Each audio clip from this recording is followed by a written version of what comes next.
Good afternoon. Welcome to today's session of Booked for Lunch. I hope everyone has had the opportunity to take a cookie and a beverage, courtesy of the Friends of the Dade County Libraries. I see that we do still have some cookies available, so please help yourself before you head on out this afternoon. Today I have the honor of introducing Mr. Thomas Ebelt. Mr. Ebelt was born here in Bay City, attended West Branch High School and Delta College. Tom is a retired banker and insurance agent. He now devotes his time to writing novels and is a member of the Mid-Michigan Writers. Tom currently lives in West Branch with his wife Judith, and besides writing has many other talents. He's also a songwriter, musician, illustrator, and painter. Some of you may remember Tom from a previous Book for Lunch in the fall of 2015 when he discussed his book, Black Sparrow. Today, we are pleased to have Tom back with us to discuss his second novel, Whitefeather. Please join me in welcoming Tom Ebelt.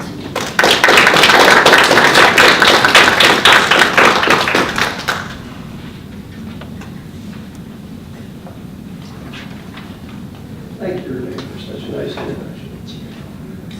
And I'm so very happy to be here today. Thanks for coming. And I hope you're ready to hear about a story. Yeah. Okay, that's what I want to hear. How many of you have heard me speak before? And okay, and how many have actually read my first book, Black Sparrow? Okay. Anybody read the second book, Whitefeather, yet? Okay. Well, we've got some stories to tell then. First, let me start by telling you a little bit about my background and how I came to write. Renee already mentioned some of the little sidelines that I pursued, and I got most of that from my grandfather, who was a poet, and my father was an artist.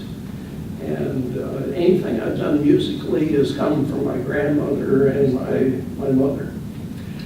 And the nice thing about it was it kept me busy, and the bad thing about it was it's hard to make money doing something. So when I retired, I decided that I would try my hand at writing. I wrote songs, I collected comic books, I drew and wrote stories for comics, and I kind of enjoyed that, so I just decided I'd give my hand at it. And I would say that looking back, my journey as a writer actually began 40 years ago. My wife and I lived in Pontiac at the time, and it was a very, very cold winter. And we decided to move someplace warm. That was the answer to it. So we went to the library, checked out an atlas of the United States, and looked around for where it was warm and where it didn't rain too much, and that sort of thing. And we kind of figured that Arizona and New Mexico might be pretty good. So within 2 weeks, we sold our second car. We put our furniture in storage. Put 2 suitcases in the back of the old Corvette we owned, and we were going. Now, to a couple of mid-20-year-olds, this all made perfect sense. And it was the start of our great adventure. After a few days driving, we reached Albuquerque, New Mexico, driving through Harris Canyon, through the Sandia Mountains, up to the Rio Grande Valley. It was in the middle of the night. You see all the lights lit up in the valley. And we stopped at the first motel we found, and we woke up in the morning and walked out of the room. The sky was full of hot air balloons. It was literally full of balloons. And we just said, this is the place. This is where we want to stay. And we did. Within a week or so, we both found jobs, found a place to rent, called the moving company to bring our furniture, and we were here. We drove all over the place. New Mexico is just a magical, different place than Michigan, about the opposite. And we drove down every road, every trail. We were gone in the evenings, gone on the weekends, and one day driving on a back road that we had no business being on in the first place, we tore the mufflers out of the bottom of the Corvette, sold it, and bought a pickup truck. And that was very smart. That was a smart thing to do. And within a year, we moved west of there to the western edge of the state where Gallup is, Gallup, New Mexico. And you may have heard of the place. They call it the Indian capital of the world. And it's a relatively small town, maybe 20,000 people at the time. But the town almost doubles in size on the weekends because all the traffic from the big Navajo reservation to the north and the Zuni reservation to the south comes to town to do their shopping and do their laundry and everything else. So it's a crazy town on the weekends. We get a lot of transient people that move through there, and we met a lot of different people from all over the country. It was just wondrous times. We still think of it. Now, some might call New Mexico, or think of it as 100,000 square miles of kitty litter. And it does have its share, let's put it that way. But the place is really full of mountains, rivers, forests, streams, I said, small lakes. And you can find almost any kind of a place you're looking for in New Mexico. They call it the land of enchantment, and I guess that's a good thing to call it because we were enchanted, especially by the ruins of people that lived there 800 years ago, and the history of the early Spaniards exploring the place in the late 1400s, early 1500s. It's just got a ton of history and a lot of art.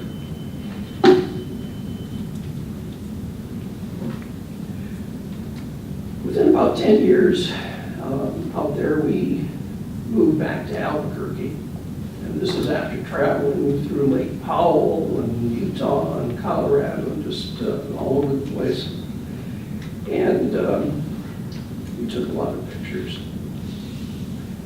And finally, it was time to move back to Michigan. And so we came back after 20 years, and we've been back here now 20 years.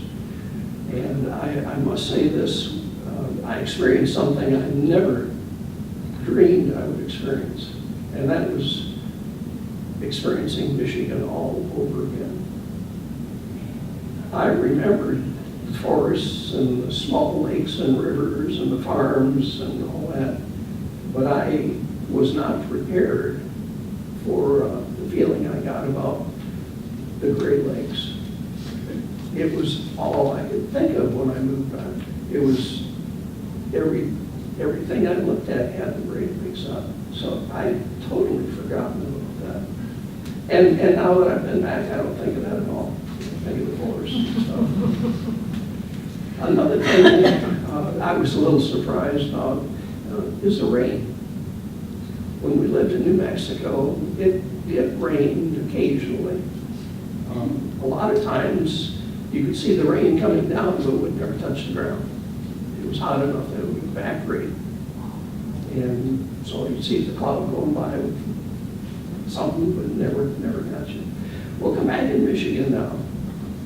I love the rain. It is the most wondrous thing.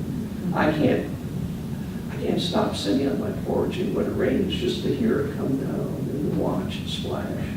It's truly wondrous. And I know if you've lived here all your life, you think I'm crazy. But it's something, you gotta be someplace where it isn't to appreciate what you have. And the rain is just wondrous.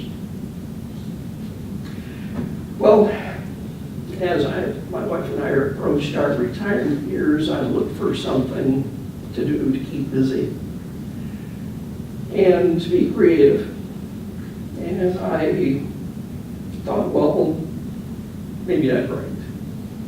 It didn't take a lot of effort, I thought. Was I wrong? And when I started reading up on how to write, one of the first things I remember reading is that you write what you know about.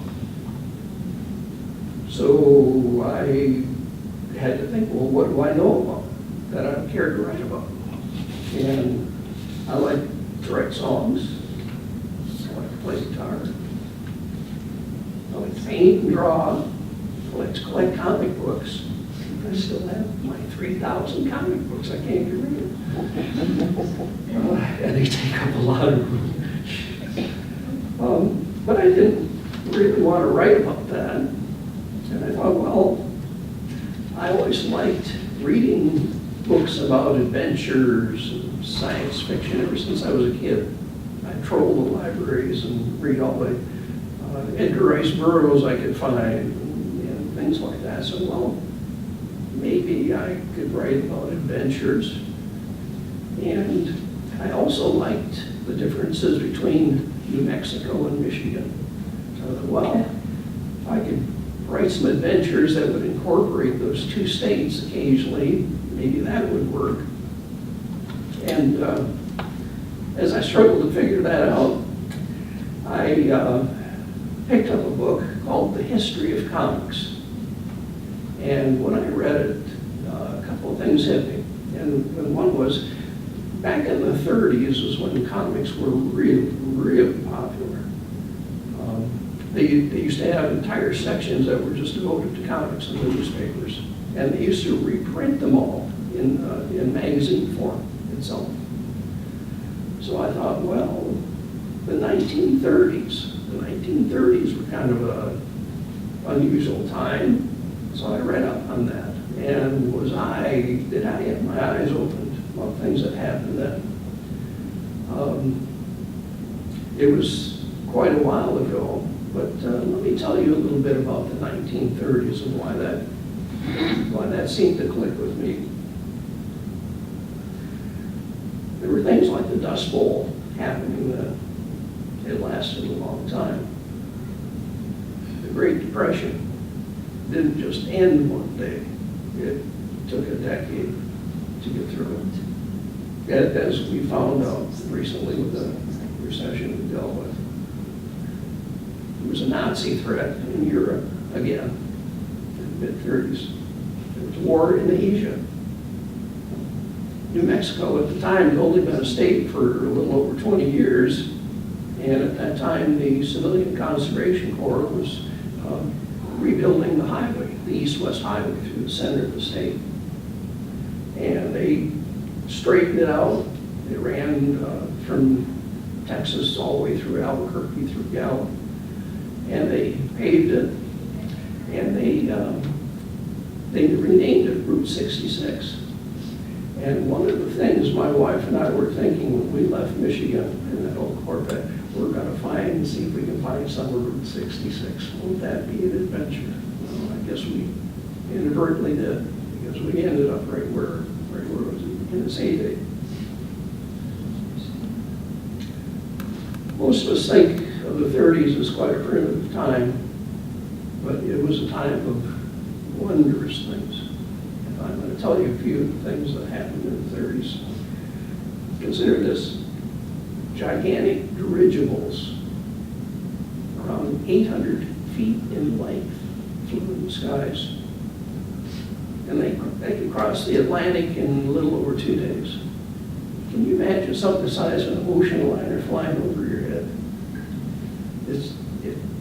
I can't even imagine something that huge. Television was close to becoming a reality. People turned to their imaginations back then, and newspapers, books, and magazines were the media of the day. And radio. Movies were wildly popular. Buck Rogers and Flash Gordon flew to other planets. It was a miracle. And you know what? Around 35 years later, we put a man on the moon. Can you believe that? 35 years. That hardly seems possible. There was research going on into an atomic bomb back then. Scientists were even aware of DNA that long ago. I don't know if they knew much about it, but they knew there was such a thing. And even more astounding when I found out they invented pop-top beer cans. Isn't these great? Isn't it a great world? As we know, things became much more complicated since then.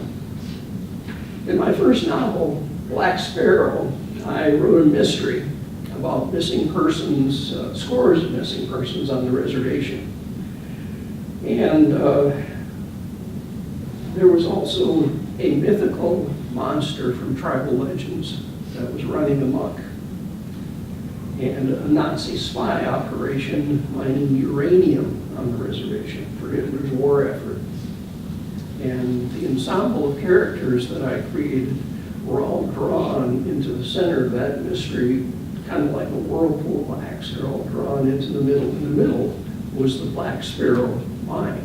That was the headquarters of the Nazi spies, thus the name Black Sparrow. When I reached the end of that novel, I realized that I had a lot more to say. I had more to tell, and I kind of gave a little teaser at the end of that book. And I apologize to anyone that had to wait for the second book to come out to find out what I was talking about. Whitefeather starts with old enemies returning. The book even touches on the Purple Gang in Michigan, because one of my characters goes back as a U.S. Marshal back to Michigan. And the story ends about the time of the Hindenburg disaster and Amelia Earhart's ill-fated flight. If you look at that piece of paper I handed out, you can see the cover, the back cover for Whitefeather.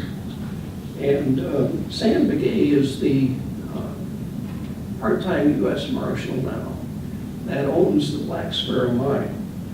Somebody, a mystery man in government, gave him that mine for his efforts to defeat the criminals there. And he is finding that that mine is something like an albatross, because he doesn't know what to do with it. It's about a half mile across, and buildings, old buildings, and he's in Navajo. And ownership of the land is something they're just not comfortable with. You know, someone can own a horse, but you just use the land. Brutal killings came again, and he was reminded of the monster, and the monster had returned, he felt. And he had one clue, and that was a petroglyph he found. I think you all know what a petroglyph is. A little something packed out on a rock, a little design by the ancient Indians. You couldn't tell if it was a costume ceremonial dancer or maybe actually the creature that was depicted.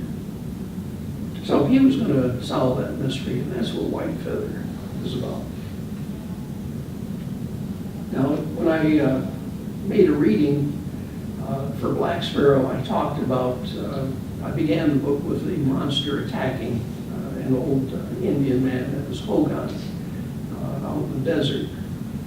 And I thought I'd do a couple of short readings today that are more character-driven, just to give you an idea of the types of quirky characters and the types of,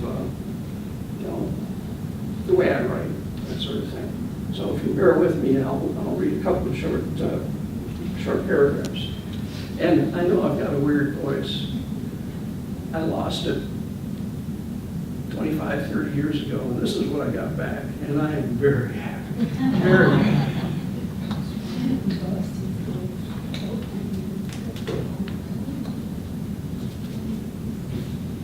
Okay, this is from chapter 2 of Whitefeather, and Sam Begay has just returned back to the Black Sparrow mine from a horseback ride, And he's got all kinds of old mining equipment there. He's got 3 airplanes, little Sparrowhawk airplanes that used to belong to the dirigible because the Nazis got hold of an American dirigible back in Black Sparrow.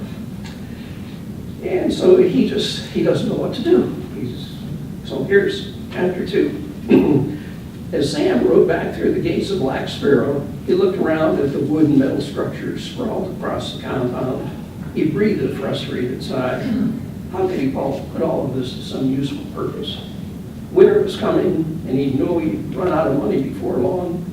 He could sell some of the machinery and vehicles, but the cars and trucks were old, heavily used. Even if he sold everything, the money would barely get him through the winter. He had to think of something else. Maybe old Jake at the trading post had some ideas. He thought about this for a few minutes and then started up an old Chevrolet sedan and drove away. When he parked in front of the low adobe building of the through trading post, his car was the only vehicle in the lot. The bell jingled above the screen door as he walked in, and he waited for his eyes to adjust to the dim light. Familiar wooden shelves lined the walls from the plank floor to the low ceiling, sagging under the weight of clothing, boots, and all kinds of canned foodstuffs. Lanterns, ladles, and almost anything else you could imagine hung from the heavy wooden beams supporting the roof. As his boots scuffed along the worn flooring, he noticed a thin layer of dust covering everything. It was good to know that some things never changed. "Hey, Jake," he called as he approached the counter. A raspy voice answered from behind the curtained doorway of the apartment section in the back where Jake lived. "Hold your horses out there.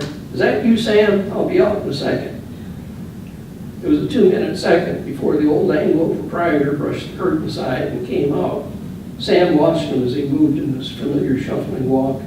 The man had to be in his middle 70s, and though he still had his big frame, his shirt covered his bony shoulders like a sagging tent. He wore his familiar threadbare clothes. His pants held up with suspenders and a cracked leather belt. Jake's hands were unusually large and gnarled. He gripped his cane with big-knuckled fingers, smiled at Sam through some broken and missing teeth, and said, "What's on your mind today?"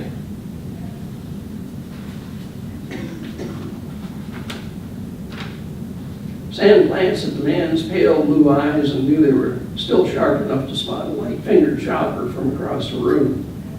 "What's the matter, Jake? A little slow getting up today?" "Nah, I ain't slow. I just had to go back and put on a different pair of trousers is all." Sam looked at the rumpled clothes and considers the man's age and health. "Are you having bathroom problems?" Jake glared at Sam. "No, damn, for your information, I didn't crap my pants. But I did split them wide open when I bent over to pick up a penny I dropped from the till." "So, you turned into a fussy dresser?" His expression showed exaggerated interest. "I've never known you to be picky about torn pants before, especially when they weren't even dirty." "Yeah, I guess you're right. It's just that I was worried about the location and severity of the tear." You know how the old women are that come in here. Pretty soon one of them would notice, and then she'd come up and goose me when I wasn't looking. Then I probably would crap my pants, and I'd change them anyway. It's just easier this way, that's all. Sam nodded sagely, "Good thinking. Well, are you buying today, or did you come all this way to see what I was wearing?" "Buying, but I'm looking for some conversation first. You'll good, because I'm all ears." He'd known Jake for almost as long as he'd been in law enforcement, 20 years when he quit. He remembered how they didn't get along at first and how they butted heads every time they saw each other. Eventually, they both realized they looked forward to their verbal sparring matches and decided to become friends instead. "Jake, you know, I took ownership of the old mine north of here." "It isn't a secret," Jake said, wiping the counter with his sleeve. "Well, it's a big place, and I'd like to find something to do with it besides roll around like a baby in a shoebox. I just can't think of anything worthwhile, and it's taken all my money to keep the heat and electricity going." "Man doesn't need electricity, Sam. Any Indian should know that." "Yeah, I know, but I'd like to think of something to do with the place. It's a little out of the way, It's a shame not to use the buildings and all that space for something good. Are you thinking of some way the tribe could benefit from it? Yeah, something that would help the people around here. Well, that's easy, just make some jobs. That's what everybody needs. Then they'll have money to come here shopping as paying customers. After a while, I'll have enough money to move to Mexico and live on a beach somewhere and have a pretty girl bring me a cold drink when I want one. Jake paused for a moment. Nah, on second thought, forget about the jobs, just give me the money and bypass the middleman. Less hassle for you, easier for me. Sam kept a straight face. Jake, your logic amazes me. That's why I come here to talk with you. It's not just the ambiance. It's the chance to learn from the master how to think bigger and more clearly. The bell on the screen door jingled as some customers came in. Jake rolled his eyes and straightened up behind the counter while Sam went to pick up some things he needed. The store was getting busier. Back at the counter, Sam paid and said goodbye to his cantankerous friend. On his way home, he realized he still didn't have any good ideas. Old Jake was right, though. Everybody sure needed jobs around here. That guy Roosevelt back in Washington said he's doing his best to help folks out, but it sure didn't seem like much of the benefits ever made it to the reservation. So there you have Sam and old Jake and their guy talk. This other chapter, short chapter I'd like to read is chapter 13 of Whitefeather. And the characters are Kip Combs, who's a young retired naval pilot. He's in his mid-20s, and his girlfriend, Lisa Ann, and Lisa Ann's uncle, who is a retired military captain. And her uncle owns a small airfield north of Albuquerque where Kip has a hangar for his planes. So Kip Combs and Lisa Ann Abbott sat in her Uncle Jack's machine shop at Matthews Airfield north of the city. Kip ran a small flight business out of one of the hangars he rented from Jack, a young ex-Navy pilot with a passion for flying. Kip's cool gray eyes looked at the world through the windshield of an airplane. On a stool next to him sat Lisa Ann, a gorgeous blonde-haired girl who could turn on the charm and sweetness when she wanted to. Both Kip and Jack knew, however, that when she got that certain tilt to her jaw and that edge to her voice, you'd better look out. She could turn as scrappy as a bobcat and mean as a snake in a small basket.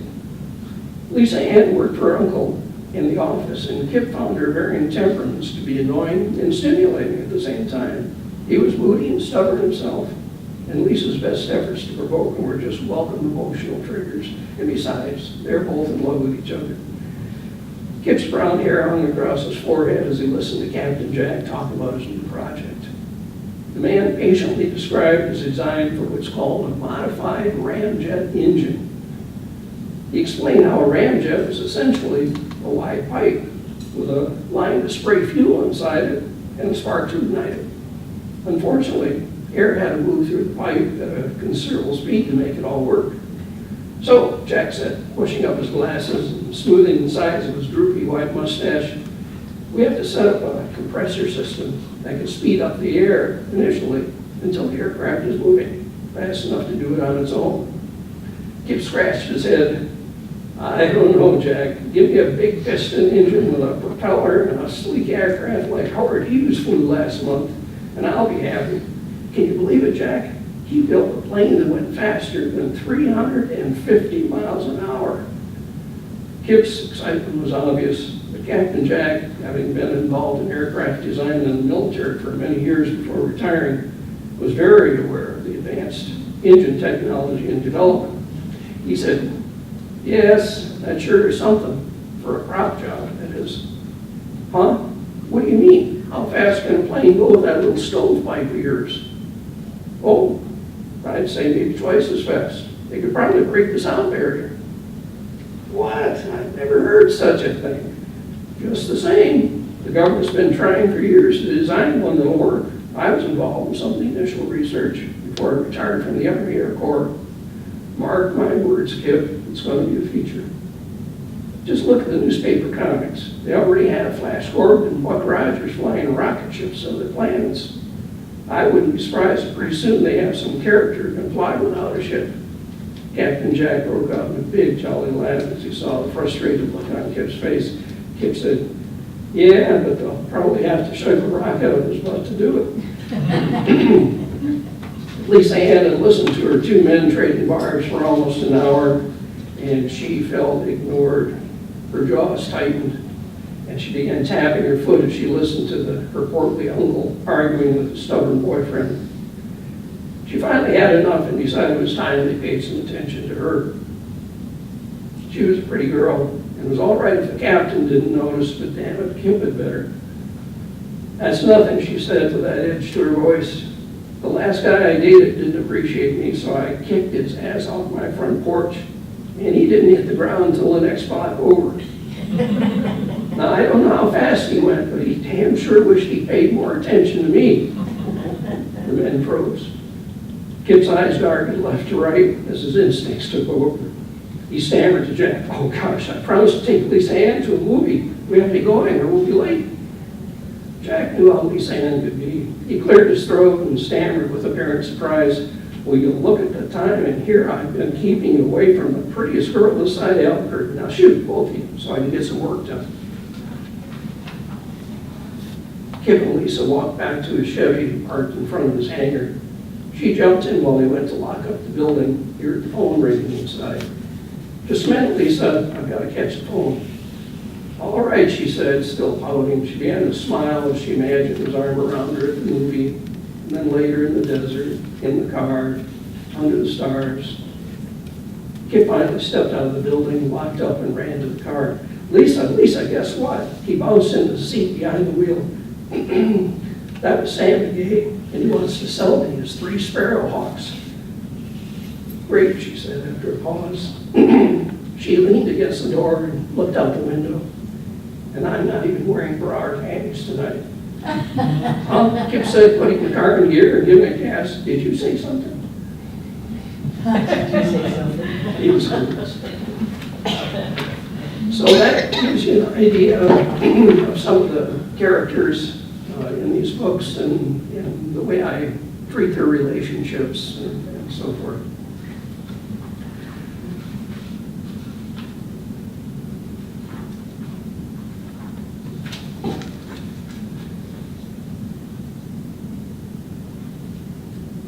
Let me answer a few questions a reader might ask about the 2 books. Such as what's in it for me, what insight and enjoyment can I expect to gain from reading it? That's pretty fair. I believe I can promise you this. You'll be taken to a different place and time, and you'll learn some things you didn't know. You'll find interesting cultural differences, quirky characters, as you've heard. You'll want to be friends with some of them. There'll be dark deeds, acts of heroism, and just a little bit of romance. You'll be warmed by tender moments and chilled by acts of evil. You'll hold your breath. You'll exhale with relief, and most importantly, I believe you'll feel you experienced something uncommon. Now, any questions? I just need to I'll answer one question that comes up most often. They ask me what kind of books do I like to read. And I mentioned I used to read a lot of, as a kid, a lot of old science fiction and Edgar Rice Burroughs stuff. Lately, the authors that are influenced me most are Tony Hillerman. I'm sure some of you have read his books. He wrote about a Navajo policeman in the 70s and 80s.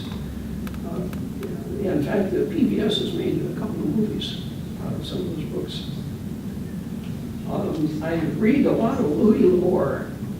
I never read many Westerns when I was younger, but I just devour Louis L'Amour books. I've got about 100 of his titles, and nobody writes about the desert and about old Western people like he does. I also read books by John D. MacDonald, especially the Travis McGee series. Some of you may have read that. It's about a kind of a guy that acts like a private eye, lives in Florida. And also, Donald Hamilton wrote about a character called Matt Helm, who was a spy.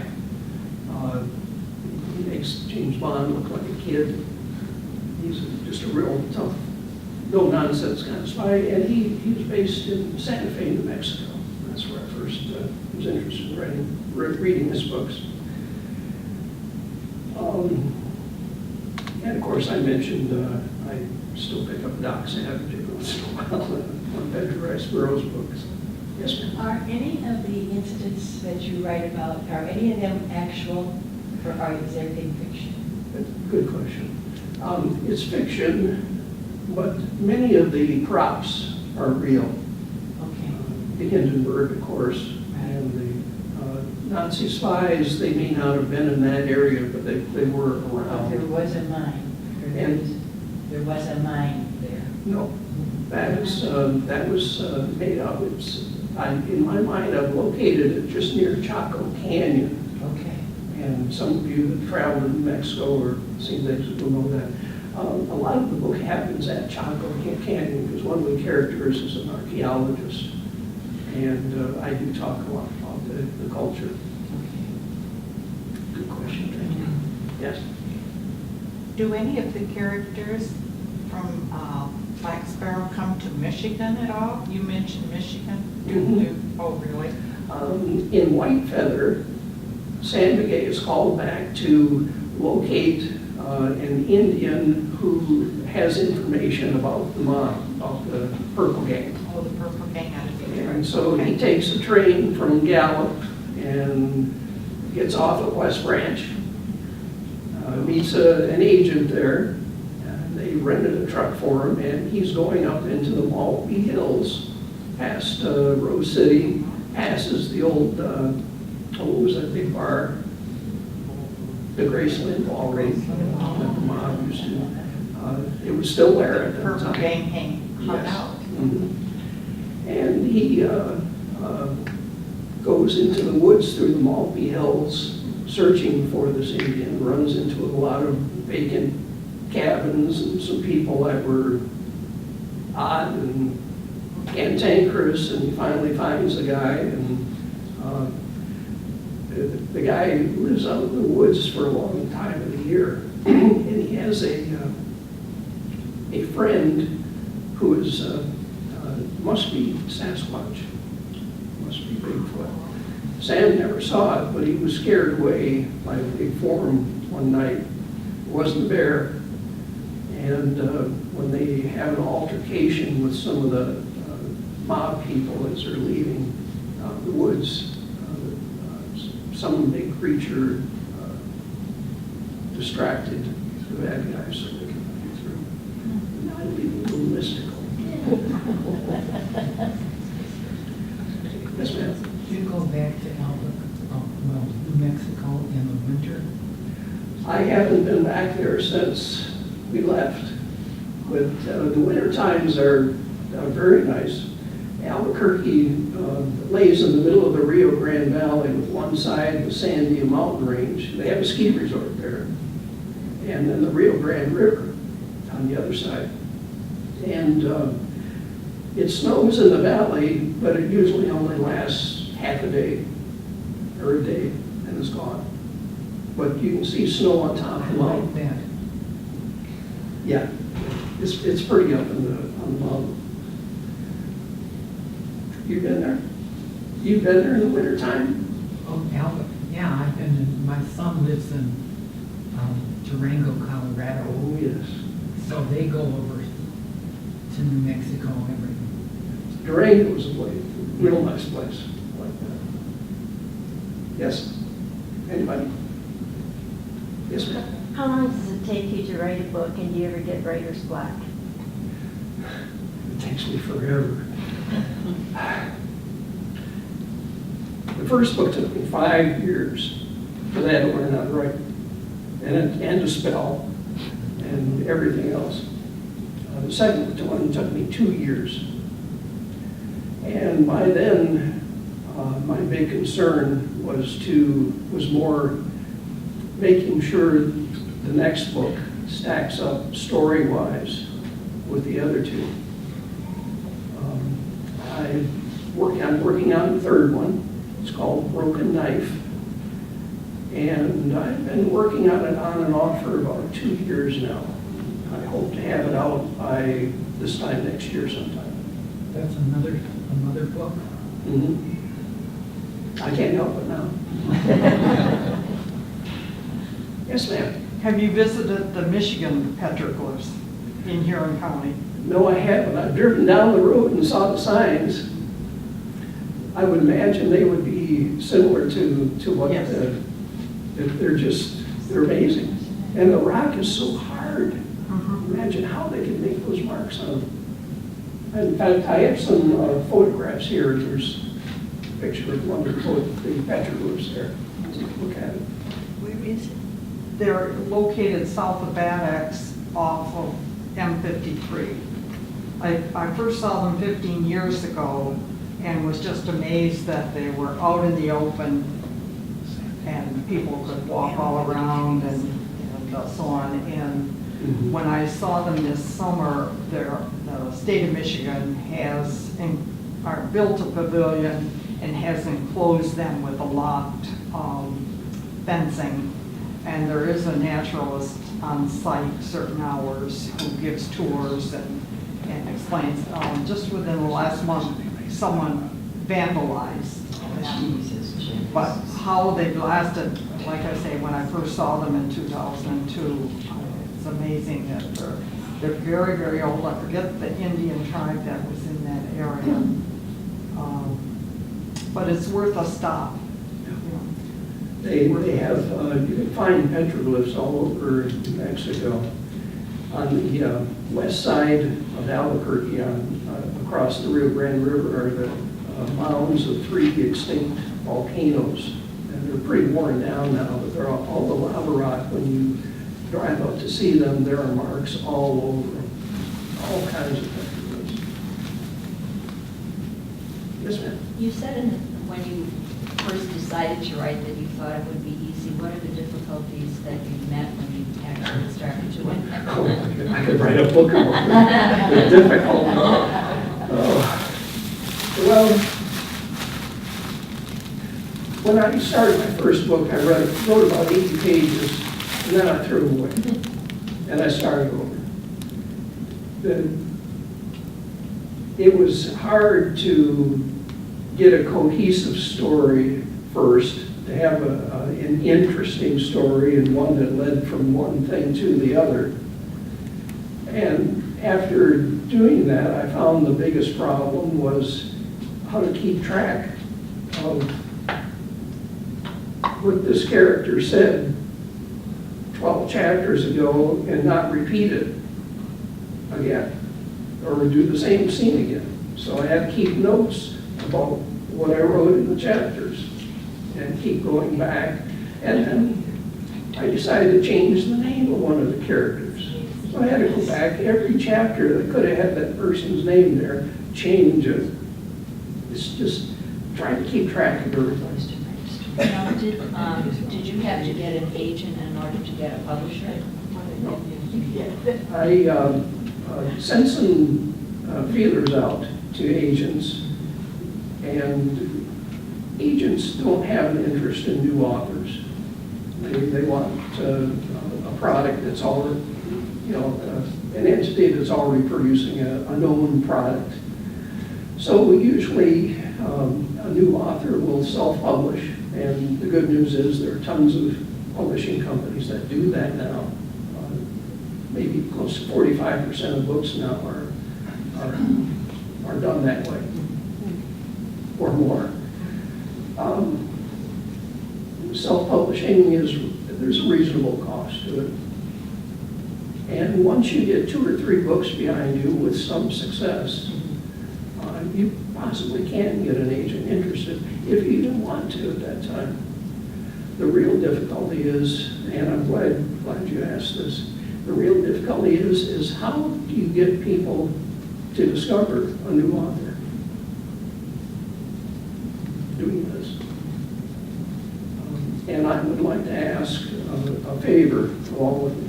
If you do find that you like to read this type of material, and you read it, and you enjoy it, share it on your social media. Perhaps write a review on Amazon or Blue, one of the sites that carry it. You can't believe how vital that is to a new author. And if you'd like to see some reviews, go to Amazon and look up either book and see some of the reviews. Yes, sir. Do you, how do you write longhand or on typewriter or computer? How do you? I don't know how people can write longhand. There are people in our writers group that do that. My hand cramps up, I can't read my writing. It's easier for me to do it on a computer. Plus, when you make an error, you can just correct it. Right, so couldn't you, when you change the person's name, could you just search and replace? I didn't even know you could do that. I went through every chapter making that change. Are you serious? Really? That's Well, why I asked the first question, because I today. thought, oh, how terrible it was. Well, thank you.